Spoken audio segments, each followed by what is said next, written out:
ఆ రోజు జగన్ అనేవాడు ఒకే ఒక్కడు, కానీ జగన్ ఏ రోజు భయపడలేదు. ఆ రోజు కాంగ్రెస్ పార్టీ ఇక్కడ రాష్ట్రంలో అధికారంలో ఉంది, కాంగ్రెస్ పార్టీ అక్కడ దేశంలో అధికారంలో ఉంది.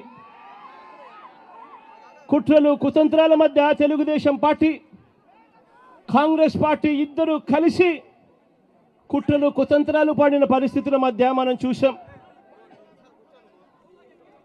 అయినా కూడా జగన్ ఏ రోజు భయపడలేదు.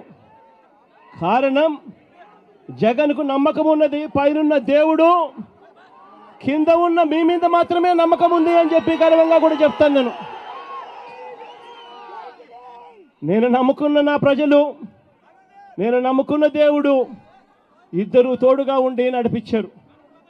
ఈరోజు నేను చెప్తా ఉన్నా, వైఎస్ఆర్ కాంగ్రెస్ పార్టీ విలువలకు విశ్వసనీయతకు ఎప్పటికీ కూడా కట్టుబడి ఉంటుందని, నాతో పాటు నడిచే ప్రతి కుటుంబ సభ్యుడు కూడా కాలర్ ఎగిరేసుకొని అదిగో అతనే మా నాయకుడు, అదిగో అదే మా పార్టీ వైఎస్ఆర్ కాంగ్రెస్ పార్టీ అని చెప్పి గర్వంగా చెప్పుకునే విధంగానే ఈ పార్టీ ఎప్పుడూ కూడా అడుగులు వేస్తుంది అని చెప్పి మరొక్కసారి మీ అందరికీ కూడా వినమ్రంగా వినయపూరితంగా మీ అందరి ప్రేమాభిమానాలకు మరొక్కసారి హృదయపూర్వకంగా కృతజ్ఞతలు తెలియజేసుకుంటా ఉన్నాను.